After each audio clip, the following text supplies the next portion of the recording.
Halo teman-teman, hari ini kita akan membahas satu perusahaan kimia lagi yang sebelumnya kita pernah memversuskan versus antara perusahaan kimia melawan dengan perusahaan properti. Tapi hari ini teman-teman merequest lagi perusahaan yang bergerak di bidang kimia. Mereka memproduksi formalin, tapi ternyata mereka juga memproduksi lem atau glue, perekat. Kita akan membahas Duta Pertiwi Nusantara Tbk dengan kode emiten DPNS atau kita panggil aja DPNS. Kita mulai dari sejarah mereka terlebih dahulu ya. Jadi perusahaan ini efisiensinya cukup bagus. Yang namanya efisiensi itu adalah sesuatu yang pasti ingin dicapai oleh setiap perusahaan biar margin keuntungannya itu lebih maksimal. Jadi ini juga diterapkan oleh DPNS ini. Bagaimanakah efisiensi mereka nanti kita akan lihat. Jadi mereka didirikan pada tanggal 18 Maret tahun 82 dengan nama PT Dharma Pertiwi Nusantara. Lalu pada tanggal 3 Desember tahun 85 berubah nama menjadi PT Duta Pertiwi Nusantara. Bergerak dalam industri formalin dan lem atau glue, hasil produksi tersebut digunakan untuk keperluan industri perkayuan, khususnya industri kayu lapis. Perseroan mulai memproduksi secara komersial pada awal tahun 87. Ya, pabriknya berdiri semula di atas tanah seluas 27.000 meter persegi. Lalu pada tahun 97 membeli tanah di samping pabrik seluas 20.000 meter persegi dengan total luas akhirnya menjadi 47.000 kira-kira ya, 47.000 meter persegi. Lalu pada awalnya hanya membangun satu formalin plant yang menggunakan katalis molybdenum atau disebut juga oxide plant berkapasitas 28.000 ton per tahun untuk formalin dan 40.000 ton untuk glue. Seiring dengan permintaan yang semakin meningkat, mereka menambah satu lagi formalin plant baru pada tahun 89 bulan Mei menggunakan katalis perak. Disebut juga silver plant karena dengan kapasitas produksinya 22.000 ton per tahun untuk formalin dan untuk glue 35.000 ton per tahun. Dengan dua formalin plant terpasang ini, mereka mempunyai kapasitas untuk memproduksi 50.000 ton per tahun formalin dan 75.000 ton per tahun untuk berbagai jenis glue ya. Teknologi oxide plant berasal dari Randstad Chemicals Inc. Amerika Serikat yang tadi mereka pakai ya. Sedangkan yang silver plant yang kedua tadi dari Taiwan. Wow.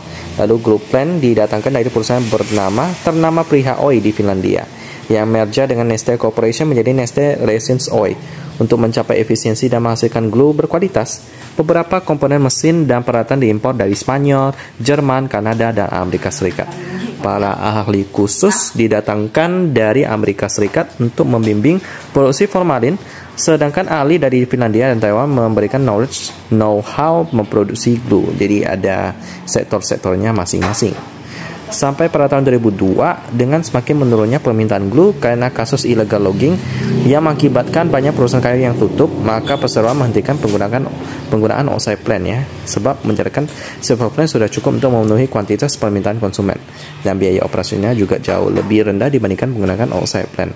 Tahun 2006 mengadopsi teknologi baru yaitu waste gas burner. Nah, ini yang efisiensinya cukup tinggi. Kenapa? Mereka ini memanfaatkan gas buang dari proses produksi formalin yang sebelumnya dibuang ke udara menjadi bahan bakar untuk menghasilkan steam guna keperluan produksi glue. Jadi penggunaan waste gas burner selain dapat menghemat bahan bakar juga membebaskan lingkungan dari polusi udara.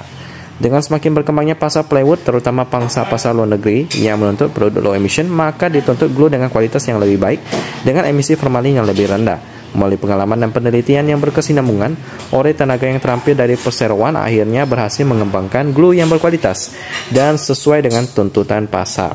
Gitu ya. Jadi memang ada dua produk utama daripada mereka yaitu formalin dan juga glue. Dan juga efisiensi mereka juga cukup bagus. Prospeknya bagaimana? Ya, dengan produk-produk sebagai berikut sih cukup bagus ya, karena menjadi kebutuhan daripada konsumen. Selanjutnya untuk pemegang saham ada Duta Permana Makmur. Dia memegang 51%. Lalu porsi masyarakat 28%, ini juga cukup aman ya. Selanjutnya kita coba cek di sisi laporan keuangannya, kita coba cek dulu. DPNS di laporan kuartal kedua, kita coba cari. Udah tersedia, kita download dulu. Lalu kita bandingkan dengan yang RT Business punya. Untuk mata uang pelaporan dalam bentuk rupiah pembulatan satuan, jadi nggak perlu kita kali-kali lagi sih. Untuk laba rugi entitas induk dia sebesar 14 miliar. Yap, lalu dengan PER 4,42 kali, ini bagus. Udah masuk watch size premium nih. Liquidity-nya juga cukup bagus loh. Kita coba cek untuk aset lancar dia sebesar 228 miliar, liabilitas jangka pendeknya 23 miliar. Jadi hampir 10 kali lipat lebih gede aset lancarnya. Untuk turnover harian 33 juta doang. Ini cukup sepi sih. Pergerakannya juga cukup stagnan. Untuk harga IPO-nya sih cukup tinggi ya, 8.100, tapi itu udah lama banget. Kayaknya udah pernah stock split deh. Oh, oke, belum pernah ya kayaknya. Nggak tahu deh. Mungkin RTM Bisnis belum mencatatnya kali. Yang udah lama-lama mungkin nggak tercatat. Tapi kayaknya dari harga 8.100 ke harga 390 itu terlalu jauh untuk fundamentalnya yang oke banget ini. Jadi untuk DPNS ini sebenarnya menarik ya. Cuma market cap-nya memang kecil ya. Posisi publiknya 28% cukup gede, tapi market cap-nya ratusan M doang. Karena itulah transaksinya cukup sepi. Tapi kalau ditanya apakah menarik, sebenarnya menarik sih ya. Jadi boleh kalau mau masuk ke sini jangan lupa diversifikasi dan pakai uang dingin. Baik, saya tutup untuk pembahasan tentang DPNS. Semoga bisa membantu ya. Dan kita ketemu lagi di video selanjutnya.